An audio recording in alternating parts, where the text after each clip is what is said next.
La Fédération des chasseurs, c'est une association de loi 1901.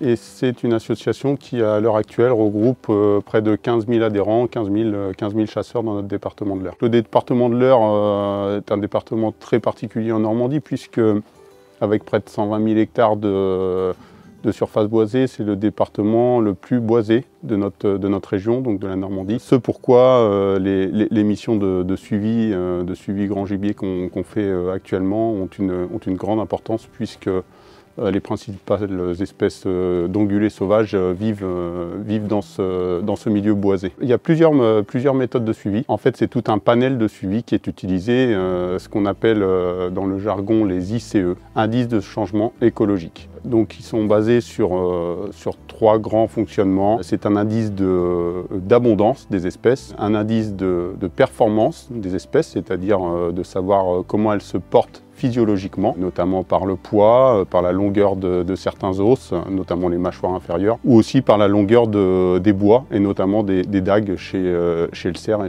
chez les daguiers. Et puis un dernier outil, c'est l'indice de pression sur la flore, puisqu'en fait l'ICE, c'est quelque chose qui est utilisé pour rechercher et avoir un réel équilibre entre les espèces et leur milieu. L'objectif principal de ces indices de changement écologique, c'est vraiment de trouver le point d'équilibre entre le milieu et les espèces qui habitent dans ce milieu-là. Tout ce panel de données qu'on va rechercher et sur lequel on a beaucoup de travail, puisque ce qu'il faut rappeler, c'est que les fédérations des chasseurs de France, depuis peu, sont devenues les seuls responsables de la gestion des plans de chasse grand gibier dans leur département. Pour être très précis sur ces sujets-là, il nous faut et on se doit d'avoir un panel de données, et les ICE conviennent complètement. Nous sommes sur le massif forestier de Conches-Breteuil, donc qui est un massif forestier qui couvre une superficie de 15 000 hectares boisés. C'est un massif qui abrite une population de grands cervidés que nous suivons maintenant depuis plusieurs années, notamment par la méthode de l'indice nocturne. Donc l'indice nocturne est ce qu'on appelle un indicateur de changement écologique qui, dans le cas présent, est une mesure de gestion qui va nous permettre d'interpréter les variations quantitatives d'une population de grands cervidés sur un massif donné.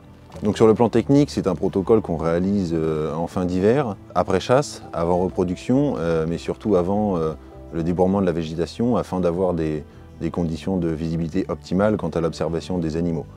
Donc sur le terrain, il se traduit par la mise en place de circuits, donc de circuits qui sont prédéfinis, qui sont dans la mesure du possible similaires aux années précédentes. C'est des circuits qui traversent à la fois des milieux forestiers comme des milieux un peu plus ouverts, donc les bordures de plaine, afin d'augmenter la probabilité de tomber sur les animaux et d'avoir des résultats au plus proche de la réalité de terrain. Pour ce qui est de l'organisation du comptage de ce soir, donc on a 20 circuits qui vont être nécessaires à couvrir les 15 000 hectares des 2 massifs réunis. Ces circuits font en moyenne une vingtaine de kilomètres, donc c'est des circuits qui vont être parcourus en voiture. On aura 4 personnes dans chaque véhicule.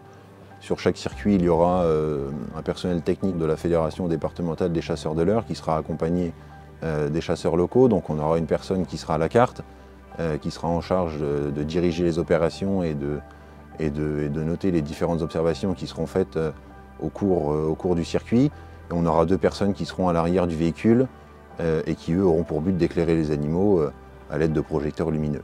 La fédération étant garante de ses ressources synergétiques au niveau du grand gibier, nous n'avons pas le choix de faire ce type de suivi très scientifique pour après discuter autour de la table lors de réunions spécifiques d'attribution des plans de chasse, notamment pour discuter de tout ça avec nos partenaires et forestiers et agricoles. Ce qu'il faut savoir, c'est que ces espèces d'ongulés sauvages peuvent causer et parfois causent des dégâts, que ce soit au niveau agricole ou au niveau sylvicole. À bientôt sur tvie.tv.